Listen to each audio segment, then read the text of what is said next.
लोकशाहीचा बुलंद आवाज, रिपब्लिकन वार्ता, महाराष्ट्र। नाशिक जिल्ह्यातील नांदगाव तालुक्यात बुधवारी सकाळपासूनच विजांच्या कडकडाटासह मुसळधार पावसाने हजेरी लावली। मनमाड बोलठाण परिसरात जोरदार पावसामुळे शेतकऱ्यांची शेतीची कामे ठप्प झाली आहेत, तर जनजीवनही विस्कळीत झाले आहे। हवामान विभागाच्या अंदाजानुसार महाराष्ट्रात आजपासून पावसाची तीव्रता वाढेल असे भाकीत केले गेले होते। हे खरे ठरताना दिसत आहे। विशेषतः नांदगाव तालुक्यातील अनेक भागात सकाळपासूनच पावसाने हजेरी लावली आहे। मे महिन्यात सुरू असलेल्या लग्नसराईवरही याचा परिणाम झाला असून अनेक ठिकाणी लग्न समारंभात अडथळा निर्माण झाला आहे।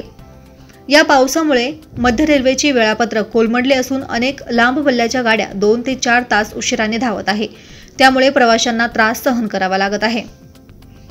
बोलठाण पासून 5 ते 6 किलोमीटर अंतरावर असलेल्या रोहिले बुद्रुक गावातही जोरदार पाऊस झाला, त्यामुळे गावातील पाणी वाहत जाऊन बोलठाण छत्रपती संभाजीनगर मुख्य रस्त्यावर तुंबले।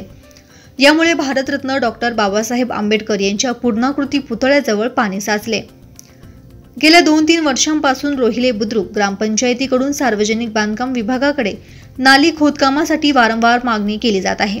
सरपंच ठकुबाई देवीदास पवार आणि उपसरपंच सुनंदा मुक्ताराम बागुल यांनी या संदर्भात ठराव करून लेखी पत्रही दिले, मात्र अद्याप कोणतीही ठोस कार्यवाही झालेली नाही। येथील नागरिकांनी जर लवकरच योग्य नियोजन केले नाही तर आमरण उपोषणाचा इशारा दिला आहे। रिपब्लिकन वार्तासाठी नांदगाव प्रतिनिधी Muktaram Bagul, Nashik. Subscribe now and press the bell icon. Never miss an update.